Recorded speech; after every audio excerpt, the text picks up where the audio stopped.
Bob's Oxford has briefly introduced a few of the most beautiful colleges of Oxford University. In this series, Rob Walters, your experienced Oxford guide, presents you with a more detailed look at a selection of these. Here we spotlight the College of Christ Church.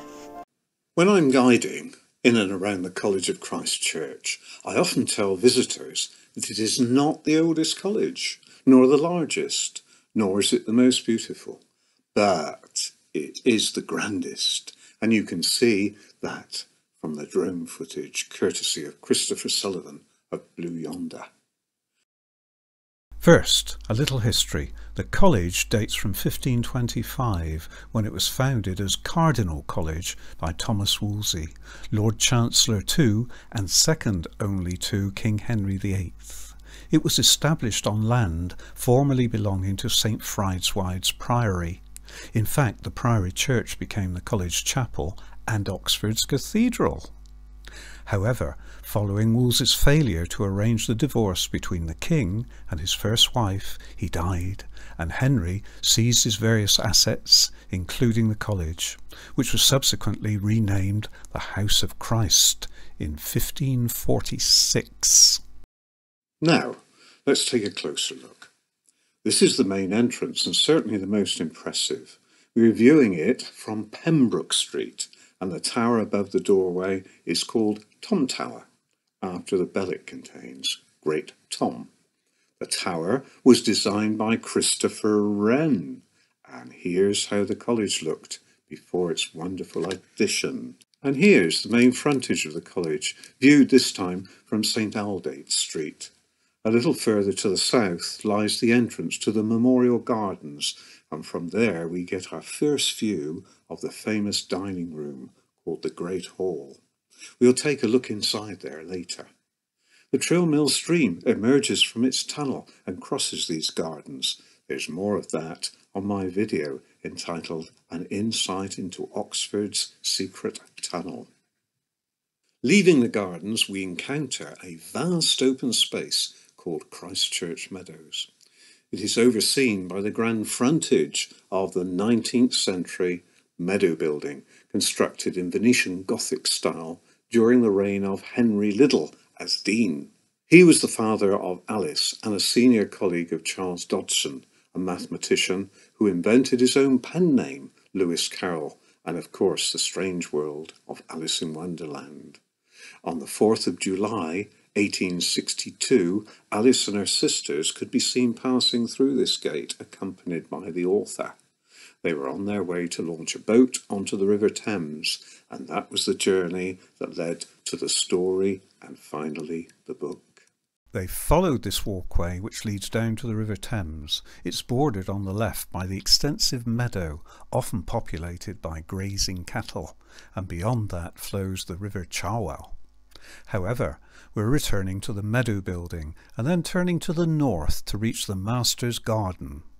This is where Alice and many others have played croquet through the years, and you may well have spotted the spire of the cathedral in passing. Let's venture inside. Retracing our steps, we enter the college through the Meadow Gate and pass into Meadow Quad, where we can glimpse buildings which predate but are now part of the college. They belong to St. Frideswide's Priory. From there, we take the famous Great Staircase leading to the even more famous Great Hall. This is the one that was copied for the Harry Potter movies. Naturally, the Great Hall is very popular with Potter fans. It's often full of them during visiting hours. A truly splendid place, it is festooned with portraits and even has a window dedicated to the Alice stories. Here we approach the top table, which itself is overlooked by portraits, including that of Henry VIII and Thomas Wolsey, plus a bust of the late Queen Elizabeth, who was a visitor to the college. There are portraits of some of the 13 British Prime Ministers educated at Christ Church, and right at the end is a rather gentle rendition of Alice's storyteller, Charles Dodgson. Back down the famous stairs, we enter Tom Quad, the largest and most impressive in the college. The dining hall is in the south range. The main entrance is to the west, and there's more accommodation to the north. Lewis Carroll's rooms were in the northwest corner. Walking to the northeast corner, we pass through an archway leading to Peckwater Quad, a very different and more recent addition containing student accommodation on 3 sides, then terminated to the south by the imposing College Library. The top tier is reserved for the academics, and the ground floor, which was originally an open loggia, is now the student library. Let's go back to Tom Quad by passing under the archway surmounted by a memorial to Dean Liddell, Alice's father. Then, along the eastern pathway, passing the deanery where he and his family lived. Beyond that, we turn into the main entrance of the cathedral, a building which also serves as the chapel of the college.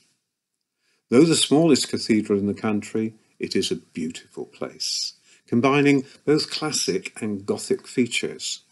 The heavenly stone ceiling above the altar end is quite magnificent, and here is the Latin chapel, with its intriguing memorial to Oxford's founder, Frideswide, and a startlingly colourful stained glass window describing her story.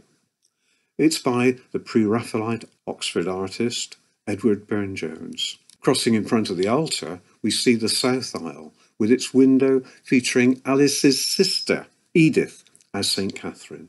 And beyond that is the south transept, adorned with grandiose memorials to the King's commanders who lost their lives during the Civil War when Oxford was the royalist capital.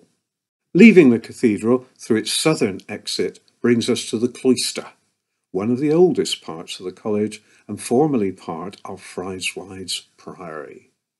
3 of the covered walkways are still here, and the eastern one gives access to the chapter house where, in former times, the daily business of the old monastery was discussed. It later became a tourist shop for some years. Here we see the centre of the cloister, which is open to the elements.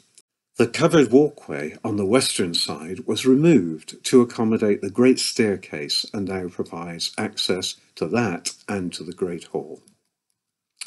To finish up, here's another glimpse of Christ Church from above, which ends our tour of this wonderful college. Grand, isn't it? There you have it. It is a grand college, without a doubt. It's got its own visitor centre now, you know, right on the edge of Christ Church Meadow. Hope you enjoyed the video. If you haven't subscribed already, please do so. And don't forget to click that notify bell. Bye-bye.